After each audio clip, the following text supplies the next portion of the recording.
আইনি সংস্কারের ক্ষেত্রে দেখা যাচ্ছে রাষ্ট্র সংস্কারের মূল মন্ত্র তথা জবাবদিহিমূলক সরকার প্রতিষ্ঠার অভীষ্টের পরিপন্থী বিধান অন্তর্ভুক্ত করা হয়েছে এবং যেসব অধ্যাদেশ প্রণীত হয়েছে তার মধ্যে কয়েকটি বাদে প্রায় সকল ক্ষেত্রে প্রতিরোধক মহল, বিশেষ করে আমলাতন্ত্রের প্রভাবশালী মহলের অন্তর্ঘাতমূলক অপশক্তির কাছে সরকার নতি স্বীকারের ফলে সংস্কার উদ্যোগ লক্ষ্যভ্রষ্ট হয়েছে। সার্বিকভাবে আইন প্রণয়ন ও জনস্বার্থ সংশ্লিষ্ট সিদ্ধান্ত গ্রহণের ক্ষেত্রে প্রত্যাশিত স্বচ্ছতা ও স্বপ্রণোদিত তথ্য প্রকাশের চর্চার উদাহরণ সৃষ্টি করতে পারে। তৃতীয় যে লক্ষ্য ছিল সেটি হচ্ছে নির্বাচন। এক্ষেত্রে যেসব অগ্রগতি আমরা লক্ষ্য করি তার মধ্যে হচ্ছে নির্বাচন কমিশনের পুনর্গঠন, নির্বাচন সংক্রান্ত বিভিন্ন আইনি সংস্কার যার মধ্যে রয়েছে গণপ্রতিনিধিত্ব আদেশ সংশোধন, জাতীয় সংসদে নির্বাচনী এলাকার সীমানা নির্ধারণ সংশোধন এবং রাজনৈতিক দল ও প্রার্থীর আচরণবিধি সংশোধন। গণপ্রতিনিধিত্ব আদেশের কিছু উল্লেখযোগ্য সংশোধনের মধ্যে রয়েছে ইভিএম বাতিল, একক প্রার্থীর ক্ষেত্রে না ভোট প্রচলন, পলাতক ফেরারি আসামি এবং আন্তর্জাতিক অপরাধ ট্রাইব্যুনালে মানবতা বিরোধী অপরাধে অভিযুক্ত ব্যক্তিদের নির্বাচনে অযোগ্য বলে বিবেচিত হওয়া, দলীয় প্রতীকে ভোট নেওয়া, নির্বাচনের সশস্ত্র বাহিনীকে আইনশৃঙ্খলা রক্ষাকারী বাহিনীর সংজ্ঞায় অন্তর্ভুক্ত করা ইত্যাদি। এছাড়া প্রথমবারের মতো প্রবাসী ভোটারদের জন্য আংশিক তথ্য প্রযুক্তি ভিত্তিক পোস্টাল ব্যালট ও মোবাইল অ্যাপের মাধ্যমে ভোট দেওয়ার ব্যবস্থা গ্রহণ করা হয়েছে, যেখানে নিবন্ধিত পোস্টাল ভোটার ইতিমধ্যে 15,33,000 বেশি, যার মধ্যে প্রায় অর্ধেকই হচ্ছেন প্রবাসী।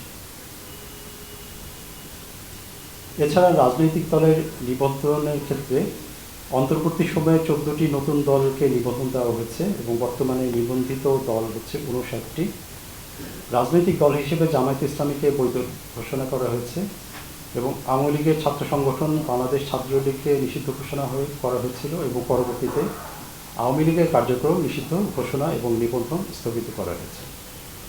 ত্রয়োদশ জাতীয় সংসদ নির্বাচন তফসিল ঘোষণা করা হয়েছে এবং এই তফসিল অনুযায়ী 2026 সালে 12 ফেব্রুয়ারি ভোট গ্রহণ করা হবে। একই দিনে গণভোট আয়োজন করা হবে এবং নির্বাচন ও গণভোট একই দিনে হওয়ায় ভোট গ্রহণের সময় 1 ঘন্টা বৃদ্ধি করা হয়েছে এবং গণভোটের ক্ষেত্রে সরকারের পক্ষ থেকে গণভোট ও হ্যাঁ ভোটের পক্ষে এনজিও, ব্যাংক এবং ব্যাংকারদের প্রচারণার নির্দেশ দেওয়া হয়েছে। এছাড়া ভোটার তালিকা হালনাগাদ করা হয়েছে এবং নিরাপত্তা ব্যবস্থার অংশ হিসেবে ঝুঁকিপূর্ণ ভোট কেন্দ্রগুলোতে নিরাপত্তা কর্মী বাড়ানো হয়েছে এবং অপারেশন ডেভিল হান্ট ফেজ 2 পরিচালনা করা হয়েছে। বিভিন্ন অস্ত্র উদ্ধার এবং যানবাহন ও অস্ত্র বহনে নিষেধাজ্ঞা জারি করা হয়েছে এবং নির্বাচনকালে আইন শৃঙ্খলা নিশ্চিত করতে নির্বাহী ম্যাজিস্ট্রেট নিয়োগ করা হয়েছে। এছাড়া নিরপেক্ষতা নিশ্চিত করার জন্য মাঠ প্রশাসনের জেলা প্রশাসক, পুলিশ সুপার এবং থানার ভারপ্রাপ্ত কর্মকর্তাদের পদে ব্যাপক রদবদল করা হয়েছে।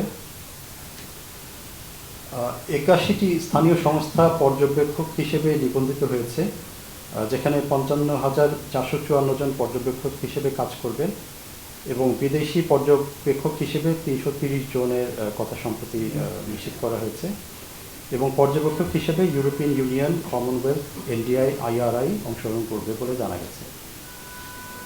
এই প্রক্রিয়াতে ঘাটতি হিসেবে দেখা যাচ্ছে যে নির্বাচন ব্যবস্থা সংস্কার কমিশনের সুপারিশ আসার আগেই কতিপয় রাজনৈতিক দলের সুপারিশে নির্বাচন কমিশন গঠন করার ফলে এর নিরপেক্ষতা নিয়ে প্রশ্ন উত্থাপন করা হয়েছে।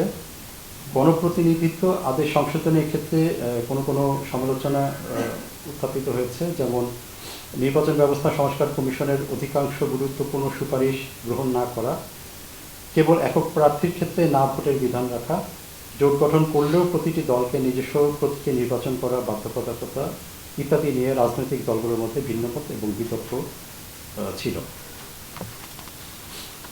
নির্বাচনকে ঘিরে সহিংসতা, রাজনৈতিক নেতাকর্মীর হেনস্থা ও মৃত্যু একটি বড় ঝুঁকি এবং সম্ভাব্য প্রার্থীরা হামলা শিকার হয়েছেন।